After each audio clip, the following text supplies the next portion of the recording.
창세기 15장 7절부터 봉독하겠습니다. 주께서 그에게 말씀하시기를 나는 이 땅을 내게 주어 유업을 삼게 하려고 갈대아 우르에서 너를 불러온 주라 하시니 그가 말하기를 주 하나님이여 내가 이 땅을 유업으로 삼을 줄을 무엇으로 알리까 하더라. 주께서 그에게 말씀하시기를 나를 위하여 3년 된 암소와 3년 된 암염소와 3년 된 숫양과 산비둘기와 집비둘기 새끼를 취하라 하시니 그가 이 모든 것을 그에게로 가지고 와서 그것들을 가운데로 쪼개 그 쪼갠 것을 서로 마주 대하여 놓았으나 새들은 쪼개지 아니하였으니 새들이 그 시체 위에 내리자 아브라함이 그것들을 쫓았더라. 해가 질 때 아브라함이 깊은 잠에 빠졌는데 보라 큰 흑암의 공포가 그에게 내리더라. 여기까지만 보겠습니다. 어떤 귀족이 우리 주님께 나왔습니다. 내 아이를 살려달라고 나왔습니다. 그 아이가 살리라고 그랬습니다. 그럴 때 그 귀족은 그 아이가 죽기 전에 내려오소서 그랬습니다. 주님께서 그에게 말하기를 둘러있는 무리들에게 말하기를 너희가 표적을 보지 않고서는 믿지 않는도다. 근데 주님이 그 나쁜 의미로 한 얘기 아닙니다. 사실 우리 육신에 사는 사람들은 육신적인 어떤 그 눈에 보이는 표적이 있을 때 확신이 드는 겁니다. 하나님이 그걸 알죠. 우리가 어떻게 하면 육신 안에 사는 우리가 하나님도 아닌데 어떻게 알겠습니까? 그렇기 때문에 아담에게도 죄를 용서해 주신 표적으로 가죽옷을 지어줬고 이브도 마찬가지고 그리고 노아도 앞으로 물로 이제 심판하지 않겠다. 얼마나 지겹겠습니까? 또 방주를 또 만들려고 그러면 말이에요. 예?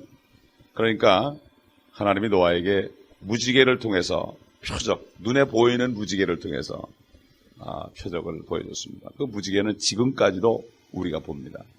그리고 아담과 이브도 그 가죽옷을 입고 있었을 때 그 느낌으로 그 하나님의 언약을 아마 우리 제가 용서받았다 하는 언약을 기억했을 겁니다. 사실 이 아브라함은 지금까지 많은 약속들을 받았어요. 표적이 없는 약속들. 본토 친척 아버지 집을 떠나라. 그러면 내가 너를 어디로 인도하겠다. 어디라고 얘기도 안 했어요. 그리고 또 내 씨 안에서 모든 족속이 축복을 받을 것이다. 또 네가 자식이 있을 것이다. 그리고 네 자손이 하늘의 별들처럼 많을 것이다. 근데 이번에야말로 이 땅을 내게 주겠다 그랬어요. 근데 히브리서 11장에 보면은 아브라함이 장차 유업으로 얻을 땅에서 살긴 살았는데 나그네처럼 살았다고 그랬어요. 그게 무슨 말이에요? 이게 우리 땅이라고 그러는데 나는 나그네란 말이에요. 다른 민족이 다 찾아오고 있고 거인들이 찾아오고 있으니까 자기는 완전히 이거는 하나님은 자기 땅이라고 그러는데 그런데 우리는 나그네라. 여러분 하나님의 말씀이 우리 주님이 오시면 우리 주님이 이방을 유업으로 얻을 때 이방이 어디 있습니까? 하늘에 있습니까? 땅에 있습니까? 땅에 있습니다. 그런데 이방을 유업으로 줄 때 우리를 공동상속자라고 그러는데 그 우리 땅이란 말이에요. 그러니까. 우리 땅인데 우리는 나그네처럼 살고 있다. 이거예요. 특히 미국 땅에서 우리 한국 사람들은 나그네처럼 살고 있어요. 그렇기 때문에 표적이 필요한 거란 말이에요. 표적이. 이 아브라함은 지금까지 하나님의 약속을 여러 가지 했지만 그러나 어떤 눈에 보이는 것을 주질 않았고 이제 드디어 하나님께 내가 이 땅을 유업으로 삼을 줄을 무엇으로 알리까? 그럴 때 이제 하나님께서 최초로 아브라함에게 그 증거로 표적을 보여주시기 위해서 아브라함에게 지시하는 장면을 우리가 볼 수가 있습니다. 그렇기 때문에 이 땅이라는 것은 유프라데부터 애국강, 그러니까 지금 나일강이죠. 거기까지 또 동쪽으로는 저 이락 있는 그쪽 땅까지. 그러니까 결국 전체 팔레스타인 땅, 중동 사람이 찾아오고 있는 모든 팔레스타인 땅 전체를 하나님께서 주시겠다 그랬습니다. 그 땅 크기가 영국의 한 2.5배 정도 된다고 그래요. 그러니까 그 땅을 어떻게 주겠느냐. 사실 한국의 영동의 땅 100평만 있어도 엄청나게 부자인데, 이건 그 땅 전체를 준다고 그러니 말이죠. 이거 기가 막히네. 그러니까 아브라함이 처음으로 내가, 어떻게, 이 땅을 유업으로 받을 줄 무엇으로 알리까? 이렇게 했을 때 하나님은 그에게 책망을 하지 않고 신이 지시하는 것이 나옵니다. 나를 위하여 3년 된 암소와 3년 된 암염소와 3년 된 순양과 산비둘기와 찌비둘기 새끼를 취하라. 그래가지고 그것을 그러니까 이 아브라함이 그것들을 가지고 와서 가운데로 쪼갰습니다. 여러분 상상해 보세요. 소를 쪼개서 반으로 쪼개가지고 양쪽으로 세워놨습니다. 피가 철철철 납니다. 양도 마찬가지. 근데 비둘기는 새들은 쪼개지 말고 목을 비틀어가지고 피를 다 쏟아냈습니다. 이것이 율법에 나옵니다. 율법서에 레위기에서도 나오고 출애굽기에도 나오고 민수기 신명기에 나옵니다. 그게 보면은 그 암소를 드릴 때는 죽은 시체를 봤을 때 그 땅이 더럽혀졌기 때문에 암소를 가지고 제사 드리라. 또 무지에서 죄를 진 사람은 암염소를 드리라고. 그 다음에 속죄제를 드릴 때는 순양을 드리라고. 이렇게 해서 또 경제적으로 부담이 되는 사람들은 비둘기를 드리라고 해요. 새들을. 그러니까 이것이 결국은 지금 이 짐승들과 새를 죽여서 피를 흘리는 이것이 바로 율법에까지 간 겁니다. 그러니까 이 언약은 바로 보이는 언약이다.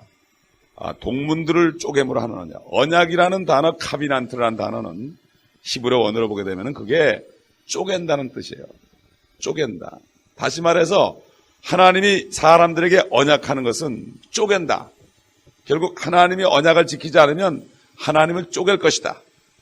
이런 게 바로 언약이에요. 그래서 우리 주님께서도 마태복음 26장에 이제 10장에 달려 돌아가시기 전에 제자들에게 그 떡과 잔을 주실 때 그때 이 피는 새 언약의 피다.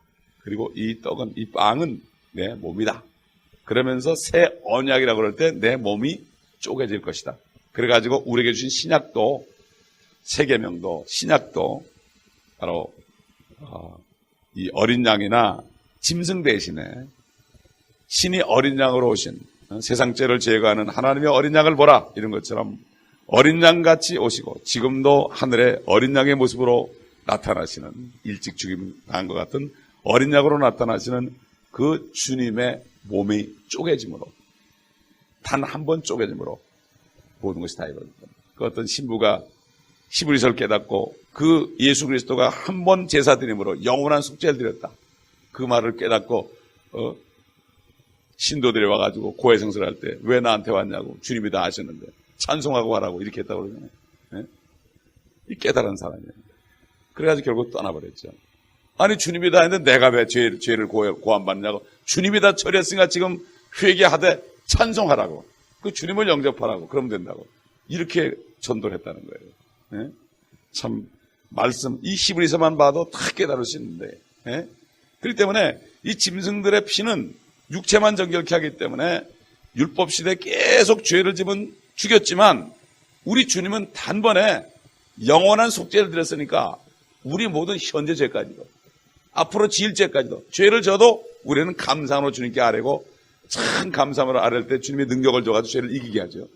그렇기 때문에 우리는 더 이상 죄 때문에 우리는 고통받을 필요가 없습니다. 죄를 져도 우리는 감사함으로 나와서 피를 의지하고 나와가지고 내가 이런 죄를 졌습니다. 또 연약합니다. 죄송합니다. 그런다. 감사합니다. 주님이다. 그래서 해결했군요. 내가 능력이 없으니까 해결했습니다. 그러나 이제는 내가 죄를 짓지 않고 빛을 나타낼 수 있도록 성령으로 말씀으로 충분하게 하소서. 이길 수 있게 하여 주옵시고 성령 안에서 행하게 하여 주옵소서.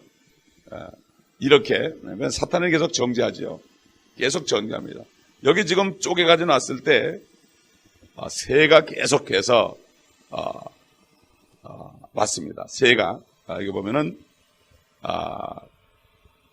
새들이 그 시체 위에 내리자 그랬어요. 새들이 자꾸 새는 바로 마귀를 상징하죠. 새들이 먹었다 씨를 마귀가 먹었다. 그러니까 새들이 자꾸 와가지고서 결국 우리를 시험합니다. 너 죄졌지 너 죄졌지 이러고 마귀를 대적했습니다.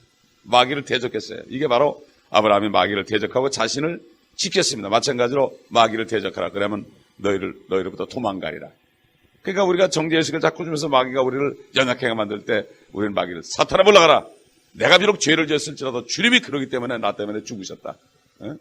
주님이 피 흘려 죽으셨는데 네가 나를 정죄할 수 있느냐?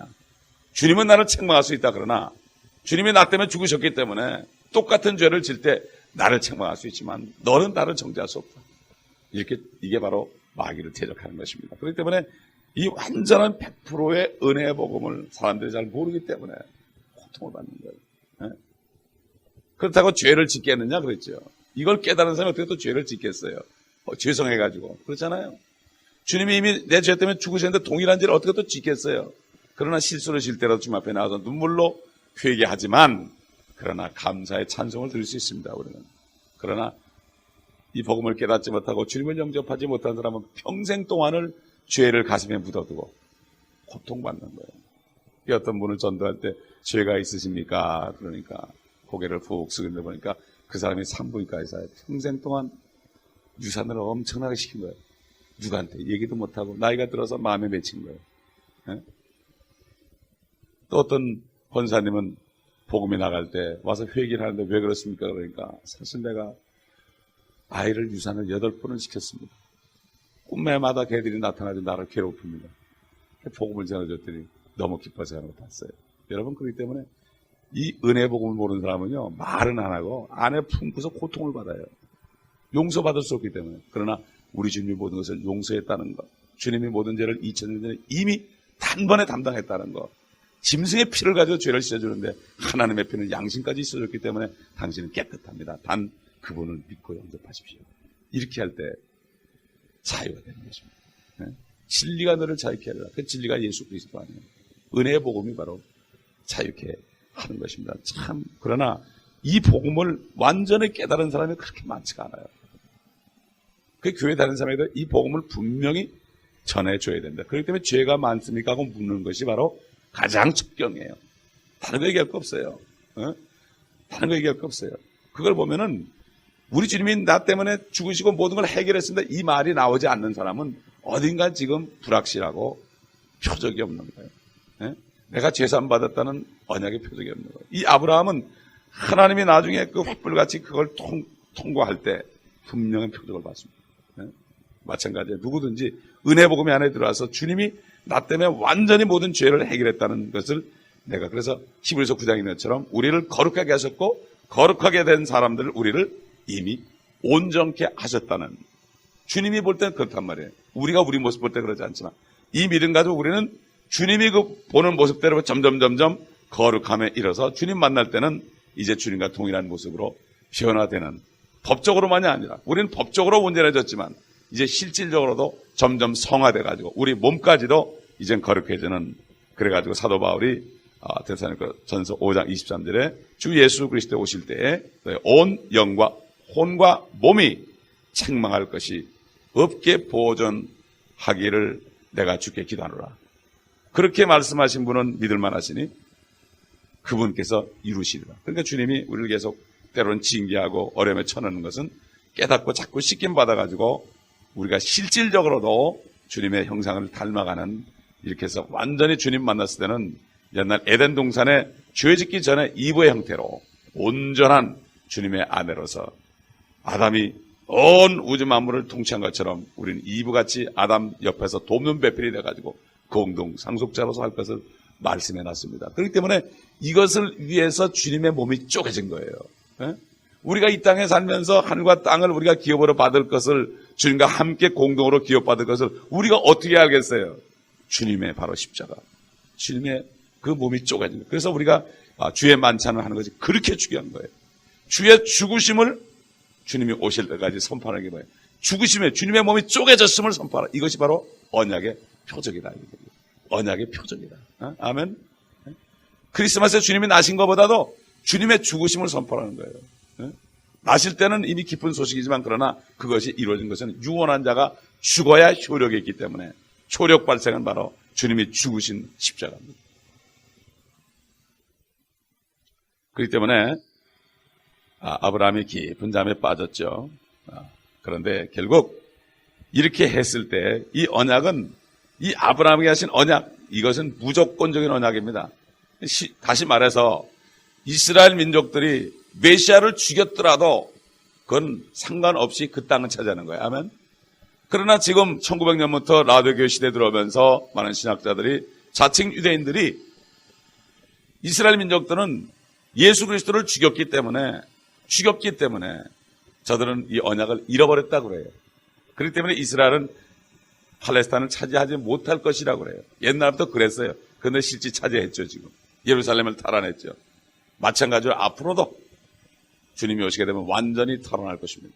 그렇기 때문에 이 언약이라는 것은 어떤 죄를 지어도 이 언약은 효력이 있는 겁니다. 마찬가지로 우리가 어떤 죄를 지어도 구원은 잃어버리지 않는 거예요. 이게 바로 은혜의 복음이고, 이것이 바로 우리 조상 아브라함에게 하신 언약의 구약입니다. 구약은 그림자예요. 우리에게 하시는 그 영원한 구원의 보장에 그 그림자가 바로 구약에 나타나 있고, 오늘 이 말씀에 나타나 있는 것입니다. 기도하겠습니다. 감사합니다. 아버지 하나님, 오늘 아브라함에게 하신 언약을 이루시기 위하여 표적을 보여주신 이 표적이 바로 우리 주님의 몸이 쪼개짐으로, 피를 흘리심으로 우리를 영원히 구원하신, 우리가 어떤 죄를 지어도 구원만큼은 우리가 잃어버리지 않는 언약을 우리에게 다시 한번 확인하게 해주시고, 우리가 한 달에 한 번씩이라도 우리가 멕시코에 갔다 와서 영혼들을, 이방인들을 주님 앞에 제물로 열매를 드릴 때마다 우리가 주의 만찬에 참여하며 주의 죽으심을 주님이 오신 날까지 선포하려는 그 마음의 결단을 하는 이 삶을 통하여 주님의 죽으심이 얼마나 귀하고 주님이 흘리신 보혈이 얼마나 귀하다는 것, 이 은혜의 복음을 우리가 더 증거하는 저희가 될 수 있도록 인도하시고 깨닫게 하신 것 감사합니다. 이제는 이 은혜의 복음을 우리가 모르는 사람들에게 확실히 증거하여서 한 사람이라도 의심에 빠지지 않고 낙심하지 않고 아버지 영원한 주님의 그 구원의 보장의 약속을, 주님의 몸이 쪼개지신 표적을 통하여, 주님의 피의 흘리심을 통하여 우리가 확실하게 증거할 수 있도록 도와주시옵소서. 예수 그리스도의 이름으로